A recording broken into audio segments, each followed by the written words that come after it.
on organizing for many years in North Carolina. You were a leader of the movement known as Moral Mondays, which gained national attention.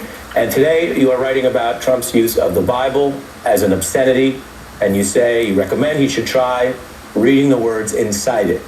Let me begin, sir, given your work on the power of organizing. Do you think it is grassroots and street organizing that led to these murder charges today? I think it had a great part in it. I think the fact that we had it on tape, that 17-year-old girl was like David before Goliath. She would not move despite seeing one of the most grotesque things that any child could be exposed to. She stood there. I'm glad she did, because we may not be at this place if we did not have it on tape.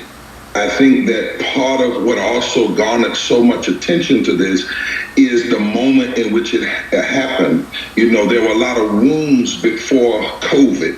The systemic racism, systemic poverty, ecological devastation before COVID, the lack of health care before COVID. Then COVID hits, and the wounds are exposed and exploited by the pandemic, and then 100,000 people are dead, and the ineptness of the president, and then you see a lynching on TV. I think all of those things combined. Let me ask you about that. You just said it, and you are someone that we call upon, that you think about these things, obviously, from a moral dimension, and you teach about God. And sometimes in our discourse and in the media, we shy away from that, and people have different beliefs. But when you think about that and God, what does it mean to you that we are living in a time of extreme death? This pandemic is all around us. It has not been an equal opportunity killer, but it has touched so many. And then within that, we see the killing, which Minnesota authorities now describe as an alleged charged murder. How do you see that interacting? Because we're dealing with this time of death, Reverend.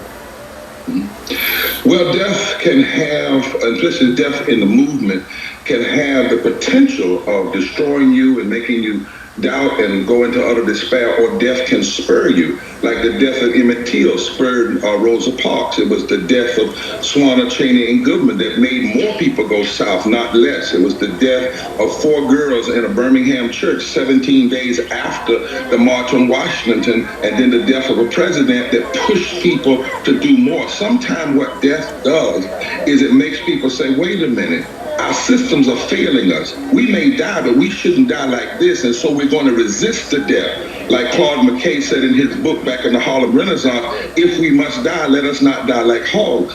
And so what's happening is people are saying, this is not supposed to happen. The state is not supposed to kill you. The state is not supposed to keep you from having PPEs. The state is not supposed to take your health care. The state is not supposed to force you back to work in lethal situations like Trump did with meat packers. And certainly the state in your name is not supposed to murder somebody right in your face. Sometimes when that kind of death happens, it actually brings people to life. It's almost like a crucifixion, and then there's a resurrection. I was reading a scripture in Amos that actually says, God says, I'm looking for the day when a remnant of people will go in the streets and shut down the malls and shut down the businesses and cry and wail until the nation pays attention. It's in Amos chapter 5 in the Message Bible. Some of that is what we're seeing in this moment.